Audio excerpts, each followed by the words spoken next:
Well, hello there, and welcome back to Mr. E's Mysteries and Magics. This video, I'm sure, is going to be one of my most popular ones ever, and I say that strictly with my tongue in my cheek and full of sarcasm, because I know this isn't going to be a real big deal. It's just a simple tip that I've picked up in my time practicing card tricks that I thought I'd pass along and take a few minutes of video time to explain to you, and maybe you can use it and maybe you can't, I don't know. As you know, I call this video in praise of ad cards.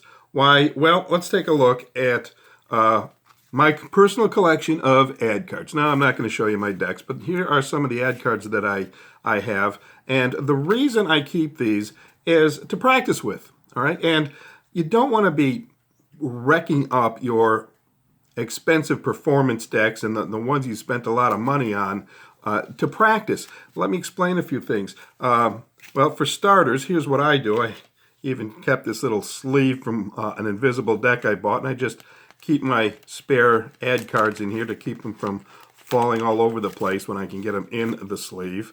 And that's how I keep them in my box of cards. And I take them out when I need to practice certain moves. Now you can see this one's already been beat up a little bit.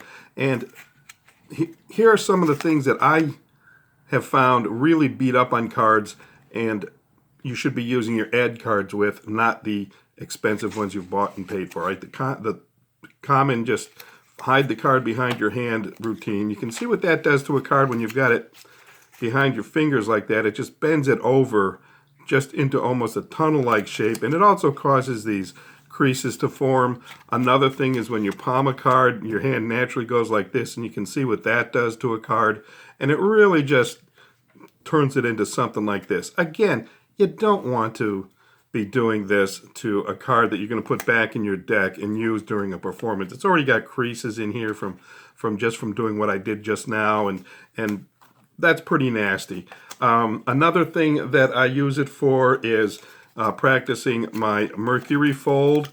Now this is something that once you've done it to a card, you really can't do anything else with that card.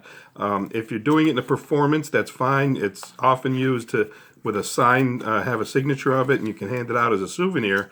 But you really can't do anything else once you've done this kind of fold to a card. So why on earth would you use a good card to practice with? The Mercury Fold is done underneath a deck of cards with your fingers and your thumbs and whatnot, and it's something you really need to practice, and you're going to go through a whole bunch of cards learning to do this. Another thing that I use the ad cards for is to practice making gimmicks, like this slide through the bill gimmick here that I have.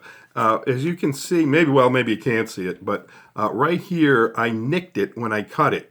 So now I know when I go to cut the real cards how to avoid getting that little nick, because otherwise it may look suspicious to your spectators when you're doing this. Of course, they can't see it, but once you pull the dollar bill out, this card is supposed to look like this card. The two cards are supposed to blend together. They're held together just with double-sided tape up here, and you want them to blend together, and I can see certainly, and I don't know again if you can, but this little nick looks suspicious, and it means the cards don't blend well together visually. So you want to avoid that kind of thing. So I use it to practice making gimmicks so that when I do make the original gimmick that I am actually going to use, I know what I'm doing.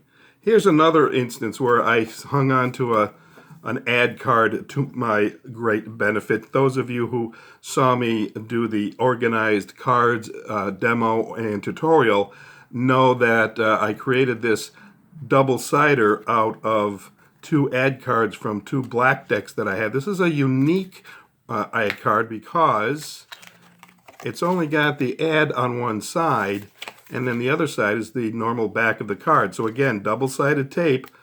There you go. The deck itself, the black deck itself, does not come with any sort of gaff cards, but since I have two of them, and I did save the ad card from the first, much to my great surprise, I ended up having to buy a second one, and I was able to use that second one to create this perfectly serviceable double backer. Okay, so that's it. Just make sure that you hang on to maybe a dozen or so, maybe a few more, maybe a few less, depending on what you're trying to do with your magic.